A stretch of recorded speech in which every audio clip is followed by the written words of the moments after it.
Êxodo capítulo 19, verso 1 ao verso 9, diz assim a palavra do Senhor. Ao terceiro mês da saída dos filhos de Israel da terra do Egito, no mesmo dia, vieram ao deserto do Sinai. Tendo partido de Refidim, vieram ao deserto no Sinai e acamparam-se no deserto. Israel, pois, ali acampou-se defronte do monte. E subiu Moisés a Deus, e o Senhor o chamou do monte, dizendo: Assim falarás à casa de Jacó e anunciarás aos filhos de Israel: Vós tendes visto o que fiz aos egípcios, como vos levei sobre asas de águias e vos trouxe a mim. Agora, pois, se diligentemente ouvirdes a minha voz e guardardes o meu concerto, então sereis a minha propriedade peculiar dentre todos os povos, porque toda a terra é minha. E vós me sereis reino sacerdotal e povo santo. Estas são as palavras que falarás aos filhos de Israel. E veio Moisés e chamou os anciãos do povo e expôs diante deles todas essas palavras que o Senhor lhe tinha ordenado. Então todo o povo respondeu a uma voz e disse: Tudo o que o Senhor tem falado, faremos. E relatou Moisés ao Senhor as palavras do povo. E disse o Senhor a Moisés: Eis que eu virei a ti numa nuvem espessa, para que o povo ouça, falando eu contigo, e para que também te creiam eternamente. Porque Moisés tinha anunciado as palavras do povo ao Senhor. O sermão que vos quero pregar se chama De Escravos a Sacerdotes. No Sinai, Deus ensina que a liberdade não é um fim em si mesma, mas um chamado para servir e refletir a sua presença na terra. O chamado sacerdotal de Israel prepara o caminho para Jesus, o sumo sacerdote, que representou a Deus perfeitamente. Vamos orar para que Deus possa nos guiar nesse momento. Querido Deus, obrigado, Pai, porque o Senhor cuida da nossa igreja. Pai, o Senhor nos deu este espaço, Pai, para que possamos proclamar a Tua palavra, Pai, para que possamos estar juntos e Te glorificar juntos também, Pai. Nos ajuda neste momento, Pai. Me ajuda a pregar a Tua palavra, Pai, de maneira fiel. E ajuda também que meus irmãos possam ouvir a Tua palavra e isso possa também refletir na vida deles, Pai. Pedimos tudo isso e Te agradecemos. Em nome do Senhor Jesus. Amém. Meus irmãos, então, nós estamos no livro do Êxodo. E o livro do Êxodo ele pode ser dividido em duas partes. Há várias subdivisões. Há pessoas que podem acreditar que pode ser de maneira diferente. Mas há uma certa divisão que nós podemos encontrar aqui. A primeira parte, ela implica na história contada até aqui, que nós conhecemos, porque partimos do início do Êxodo, onde conta sobre a libertação do povo de Israel. O povo é liberto, o povo sai do Egito, o povo começa a resmungar no Egito, como nós ouvimos antes e tudo. E nós chegamos aqui no capítulo 19. Vamos, então, antes de saber o que representa essa segunda divisão, vamos pensar o que aconteceu até aqui. Nós vimos já, Deus resgatou os israelitas escravizados, Deus derrotou o faraó, Deus mostrou ao faraó que ele não era aquele ser poderoso que ele acreditava ser, aquele ser soberano que ele acreditava ser. E a partir do Cordeiro da Páscoa, o povo é liberto. E ele vai, Deus abre o mar para que o povo possa sair para o deserto. E com os problemas externos finalizados, se a gente pode dizer assim, não há mais faraó, não há mais escravidão. O povo tem a capacidade de, com seu pecado, fazer com que os problemas internos do povo comecem a aparecer. Eles começam a reclamar, eles começam a pensar, olha, no deserto era melhor, no Egito era melhor, porque tu nos trouxeste para esse deserto para passar por essas circunstâncias. Então há uma divisão aqui. Até o capítulo 18, o povo foi resgatado. No capítulo 19, que é onde nós acabamos de ler, Deus no Monte Sinai convida o povo para uma aliança. Nos primeiros 2 versos, os irmãos podem ver. Nós vemos a chegada do povo ao monte. E depois ali no verso 3, a chegada do povo, no verso 3, Moisés sobe para falar com Deus. E sempre há algo de especial. O Manel pregou sobre isso hoje na Lapa. Há algo de especial quando Moisés vai encontrar Deus no monte. A gente viu isso em Lucas 9 hoje, quando o Manel pregou na Lapa. E a gente também vê aqui que há algo de especial quando Moisés vai encontrar com Deus. Deus faz uma aliança com Moisés. Deus faz uma aliança com o povo de Israel a partir de Moisés. E é especial. Nós temos que olhar para esses versos sabendo que algo de especial está acontecendo aqui, de fato. Então, as palavras de Deus se iniciam com um exercício de memória. Olhem para o vosso verso 4, o que Deus diz.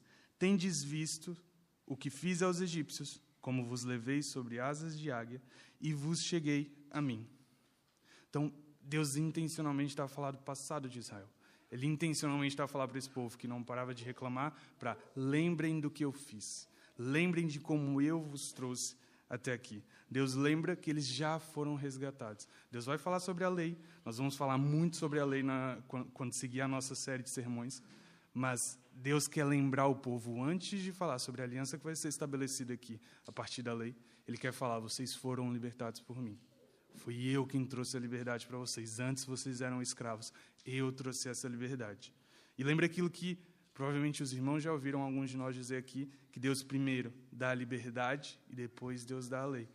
Deus não pensou em Israel numa possibilidade de, olha, há uns requisitos aqui, eu preciso que vocês cumpram esses requisitos. Depois que vocês cumprirem, a gente volta a conversar e a gente vê se vocês vão ser libertos, ok? Não. Deus primeiro salva o povo, independente do que eles podiam fazer, independente de como eles poderiam responder à lei de Deus. Ele salva o povo e depois ele dá a lei e mostra que ele é um Deus de amor, ele é um Deus de aliança, ele é um Deus que faz promessas para o seu povo, mas ele não é um Deus que as pessoas podem olhar talvez para esses versículos e dizer, olha, mas Deus vai começar a testar leis e regras que eles têm que seguir, coisas que eles têm que fazer, e por isso Deus exige que nós sejamos pessoas de obras. Vejam, Deus não exigiu obra nenhuma de Israel para que eles pudessem ser resgatados. Ele simplesmente os resgatou pelo amor que ele exerceu ao povo. Então esse é o primeiro passo de Deus. Antes de exercer uma aliança, ele faz com que o povo lembre, com que o povo olhe para trás. Olha, eu resgatei vocês, foi isso que aconteceu. E depois de lembrar, Deus passa a dizer o que ele espera do povo de Israel, mesmo numa linguagem de aliança. As condições de Deus passam por... Vamos ler o verso 5 agora. Deus diz, agora, pois, se diligentemente ouvirdes a minha palavra e guardardes a minha aliança, então sereis minha propriedade peculiar dentre todos os povos. A aliança que Deus quer fazer com Israel passa por ouvir e guardar. E esses dois verbos são extremamente importantes para o povo de Israel e são extremamente importantes para nós também. Sendo essa a primeira vez que Israel tem de lidar com a lei de Deus, e com certeza não será a última ênfase que os irmãos vão ouvir na ideia de ouvir, entre Deus falar para o povo ouvir. Por isso que, culturalmente, quando a gente olha para a cultura judaica, há o Shema Israel, que o povo gosta de lembrar, os judeus gostam de lembrar e voltar para isso, que é quando Deus diz, ouça, ó Israel, o Senhor, o nosso Deus, é o único Senhor. Ame o Senhor, seu Deus, de todo o coração, de toda a sua alma e de todas as suas forças. Então, há uma ênfase no ouvir, na cultura do povo de Israel. Há uma ênfase no ouvir, no relacionamento que nós temos com o nosso Deus. Porque o nosso Deus é o mesmo Deus do povo de Israel. Então, a ordem de ouvir e guardar não se limita ao povo de Israel. A ordem de ouvir e guardar não é só para a aliança que foi feita com Moisés no Sinai para chegar até aquele povo. Não, isso serve para mim e para vocês hoje, serve para todos os cristãos. Vejam, quando Jesus vem, Jesus tem uma ênfase enorme no ouvir. Por isso que Jesus está sempre a dizer, as minhas ovelhas ouvem a minha voz. Quem tem ouvidos para ouvir, ouça. Jesus tem essa intencionalidade, porque quando nós usamos bem os nossos ouvidos, quando nós usamos os ouvidos da maneira correta e conciliamos eles ao guardar, que está aqui colocado no texto, aí sim nós conseguimos ser coerentes com a palavra de Deus. E, meus irmãos, vamos ser realistas. Que péssimos cristãos nós somos, se nós não conseguimos ouvir a palavra de Deus e fazer com que aquilo se transforme em algo na nossa vida. E usar daquela palavra para fazer da nossa vida útil, para fazer da nossa vida agradável a Deus. Que péssimos cristãos nós somos, se esse é o nosso... nós podemos vir à igreja. Nós podemos vir à igreja todos os domingos, ouvir a palavra pregada. Nós podemos ouvir louvores enquanto fazemos as nossas coisas em casa, mas isso não significa nada no nosso dia a dia. Isso não significa nada na nossa mudança. Então, por isso que, quando Deus se relaciona com Israel, Ele está a dizer, ouçam, mas não só ouçam, guardem no vosso coração. Guardem a minha aliança. E depois há uma consequência para isso. E então eles serão propriedade do Senhor.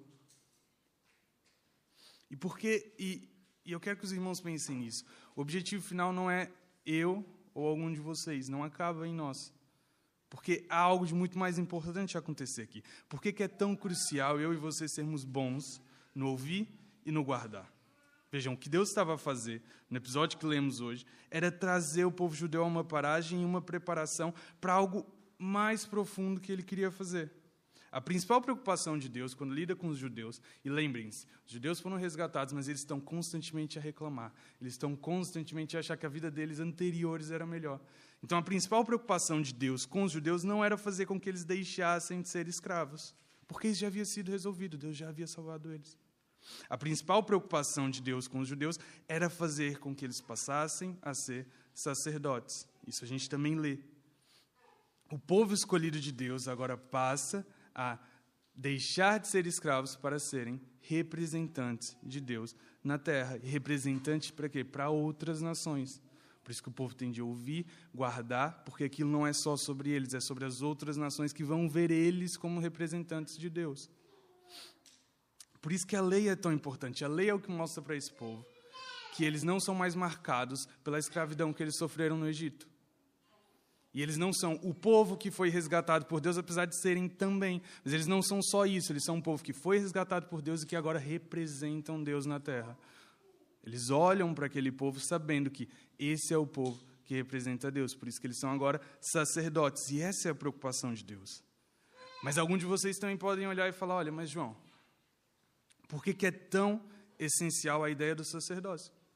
Primeiro a gente se pergunta por que é tão essencial a gente ouvir e guardar a palavra, depois a gente fala, mas por quê? Esse povo tem que representar Deus. Deus também pode se representar, seja, aqui a gente lê no próprio texto que Deus se apresenta através da nuvem. Por que é tão importante a ideia do sacerdócio? O sacerdócio do povo judeu é o que garante que o que de fantástico aconteceu com esse povo. E a gente viu muita coisa incrível e milagres acontecerem na saída deles do Egito. O que de fantástico acontecia não servia para os colocar no holofote. A história não é só sobre o povo de Israel. Quem devia estar no holofote é o próprio Deus. Vejam, se Deus não chama o povo de Israel para serem seus sacerdotes, como ele o fez, significa que toda essa história terminaria coerentemente só no povo de Israel, só nos judeus. E essa não é a vontade de Deus. Vejam, seria uma história que eu poderia contar para vocês facilmente. Olha, os judeus estavam presos, Deus apareceu, os judeus foram livres e acabou a história. Mas não é sobre isso. A história da salvação do povo de Israel não é só sobre isso. Os judeus seriam o centro da história se assim fossem. Mas a partir do momento que os judeus são chamados a serem sacerdotes, isso significa que a história não acaba neles, não é mais só sobre eles. Porque agora eles têm de representar Deus para as outras nações. Os outros povos têm que olhar para eles e saberem, esse é o povo de Deus. Eles servirão a Deus através do seu sacerdócio. O sacerdócio dos judeus quer dizer que a história segue além deles e que o centro dela é aquele que salva eles. Boa parte da nossa dificuldade, e agora eu quero que tragam isso para vocês também, porque pensem, nós também somos sacerdotes de Deus na terra. A nossa dificuldade em sermos sacerdotes de Deus na terra é acharmos que o nosso milagre acaba em nós. É acharmos que aquilo de grande que tu viveste na tua vida e que Deus fez um grande milagre na sua vida e que Deus te alcançou de uma maneira diferente, em que a gente gosta de contar essa história, a gente acha que aquilo acaba em nós. Deus transformou a minha vida, graças a Deus por isso, mas é só isso. Israel também podia contar essa história. Deus nos libertou do Egito, mas é só isso. Mas não. Deus não transformou só a nossa vida. Se tu estás aqui hoje, eu acredito que Deus também te tocou. Deus não só transformou a tua vida, Deus te chamou para algo mais. Deus chamou Israel para algo mais. E a nossa dificuldade é justamente essa. A gente acha que a nossa vida tem um fim em si mesma. E quando nós fazemos da nossa vida um fim em si mesmo, nós perdemos a oportunidade de abençoar outras pessoas com os milagres que nos alcançaram. Veja, eu e você, nós podemos ser como os judeus. Não somos mais escravos. E a Bíblia usa claramente a linguagem da escravidão para o pecado que nós vivíamos. Não somos mais escravos. Nós temos histórias fantásticas acerca de nós.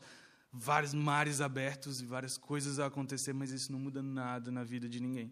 Por quê? Porque a gente acha que o Evangelho é sobre nós. A gente vai... as maravilhas que nos tocam, a gente acha que é só sobre aquilo. E eu queria que os irmãos pensassem nisso, que tipo de cristãos nós temos sido. A tua vida é sobre as maravilhas que Deus tem feito contigo, ou sobre como essas maravilhas também afetam outras pessoas? Sobre como mostram quem Deus é para essas pessoas. A gente tem que ter isso como relevante também na nossa história, meus irmãos. Eu queria que os irmãos pensassem nesse nosso papel de sacerdotes e de representar a Deus nessa terra. E eu vou pedir para que os irmãos olhem, por exemplo, quando nós pensamos em Marcos 5. O Newton pregou esse sermão para nós, de quando Jesus cura o endemoniado. Em Marcos 5, a partir do verso 15. Diz assim a palavra. E foram ter com Jesus e viram o endemoniado, o que tivera a legião, assentado, vestido e em perfeito juízo, e temeram. E os que aquilo tinham visto contaram-lhe o que acontecera ao endemoniado e acerca dos porcos.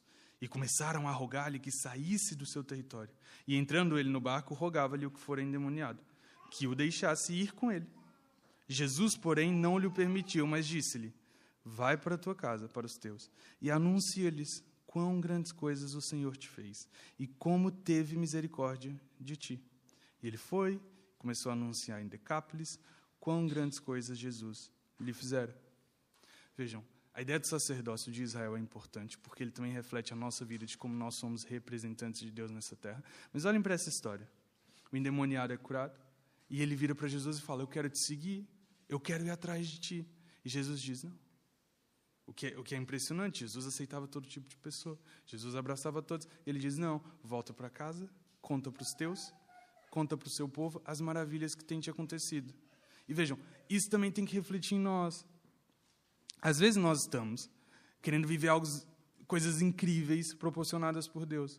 E Deus pode até nos dar dessas coisas. E a gente pode viver tudo que Deus tem para oferecer e achar que as experiências extraordinárias vão mudar as nossas vidas e tudo isso. Mas vejam, o que Deus está a pedir aqui para o endemoniado, que tinha a ideia de seguir Jesus, e a melhor coisa que ele podia fazer naquele momento era estar com Jesus para ver as grandes coisas que Jesus fazia. Mas Jesus diz, não, o melhor agora é que tu volte para casa. Conte do meu evangelho para as pessoas. Ele preferia que as pessoas ouvissem daquele evangelho. E muitas das vezes o que Jesus está a dizer para mim e para vocês é, contem do meu evangelho para as pessoas, espalhem desse evangelho, sejam representantes do meu reino nessa terra. Mas sabem qual é o nosso problema? Nosso problema é que muitas das vezes os nossos diálogos com as pessoas, eles são direcionados por como a gente pode tirar vantagem de um diálogo. Como a gente pode tirar vantagem, ou melhor, como isso pode me prejudicar quando eu vou falar sobre algo em específico. Então, se a gente quer falar com alguém da nossa família, a gente pensa, mas se eu trouxer Jesus para essa conversa, alguém pode ficar extremamente desconfortável, e aí esse jantar já não vai ficar como eu queria que ficasse, e eu vou sair perdendo. Ou a gente encontra com alguém no trabalho, e a gente pensa, eu não vou me posicionar, porque se eu me posicionar aqui, isso pode me causar um certo problema. Por quê? Porque a gente olha para todas as relações que nós temos, pensando em qual vantagem nós vamos tirar em específico daquilo. O que aquilo pode me beneficiar? O que eu vou perder daquilo? Mas não é para isso que o Evangelho nos chama. O Evangelho nos chama a sermos representantes de Deus.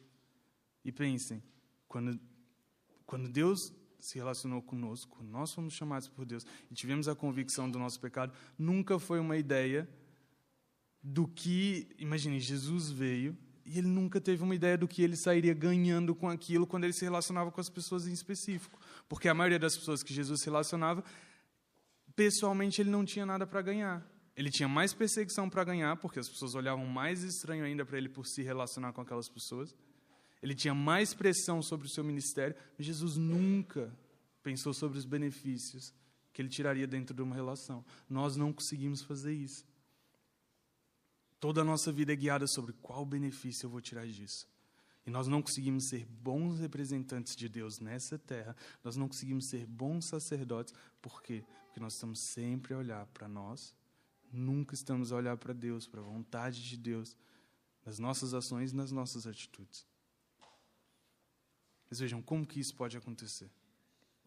Como que eu e você podemos ser coerentemente sacerdotes de Deus nessa terra? Nós só podemos viver isso através do sumo sacerdote, meus irmãos.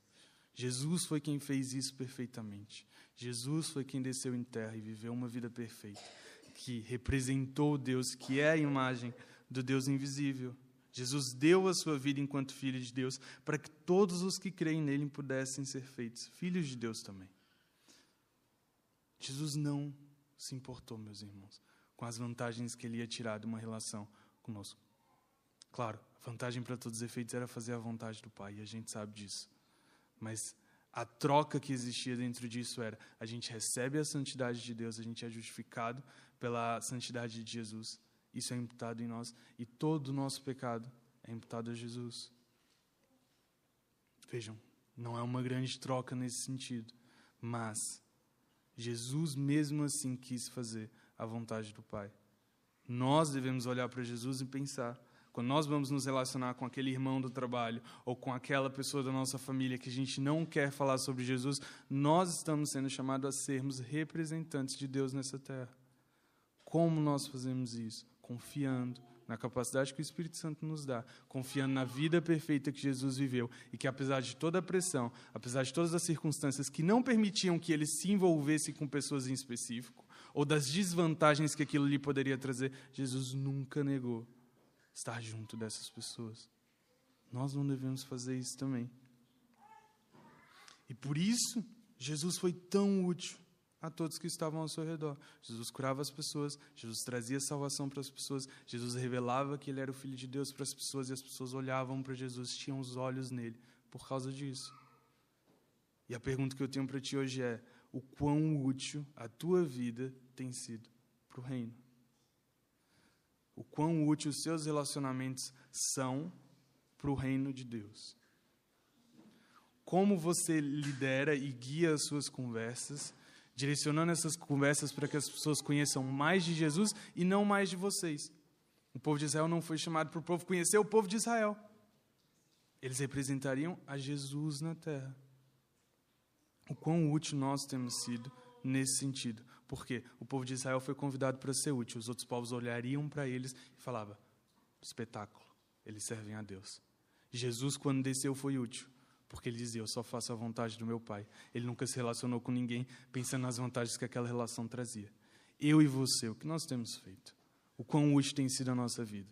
Será que nós conseguimos, pensando já no que nós falamos no início do sermão, será que nós conseguimos direcionar a nossa vida para uma vida de: eu preciso ouvir a palavra melhor? Por quê? Porque há um irmão que precisa ouvir a palavra da minha boca. Eu preciso guardar a palavra no meu coração, porque eu represento Deus nessa terra. E quando as pessoas olharem para mim, elas vão ver também um cristão que representa Jesus. Será que nós utilizamos dos nossos sentidos para pensar: as pessoas podem encontrar Jesus através da minha vida? Porque a minha vida não tem um fim em si mesma. A minha vida não é só sobre mim. A minha vida é sobre a obra que Jesus fez em mim e sobre como isso pode ser útil para os outros. E eu queria que os irmãos pensassem nisso. O quão útil a nossa vida tem sido. Mas não façam isso confiando em si mesmos. Não façam isso confiando na nossa capacidade de ouvir ou de guardar, apesar de serem essas ordens do texto. Mas confiem em Jesus, confiem no Espírito Santo que guia as nossas conversas também, para que a gente possa trazer mais Jesus para essas conversas, para que a gente possa ser pessoas que expõem a palavra com confiança e sabendo que Deus quer salvar as pessoas também, que a princípio nós achamos que não temos vantagem nenhuma para ganhar numa conversa, num tipo de relação. Que o Senhor nos ajude. Vamos orar. Querido Deus, obrigado, Pai, pela Tua palavra exposta, Pai. Obrigado porque o Senhor cuida de nós, Pai. Nos ajuda, Deus, a sermos úteis para o Teu reino, Pai. Sermos sacerdotes coerentes nessa terra, Pai. Queremos Te representar da melhor maneira possível, Pai. Que a nossa vida não seja uma vida onde contamos sobre os milagres que o Senhor fez conosco e só isso, isso termine em nós, isso termine nas glórias que nós recebemos ou nas bênçãos que falam sobre a nossa vida somente, Pai. Queremos falar mais sobre Jesus, Pai. Queremos falar mais sobre como Jesus salva pecadores como nós, Pai. Como Jesus nos chama para uma vida onde nos vestimos, Pai, de um novo homem, Pai. E queremos ser coerentes a isso, Pai. Nos ajuda, Deus, nessa missão, porque somos completamente incapazes, Pai, de fazermos isso sem o Teu Espírito Santo, Pai. Nós pedimos tudo isso e Te agradecemos. Em nome do Senhor Jesus. Amém.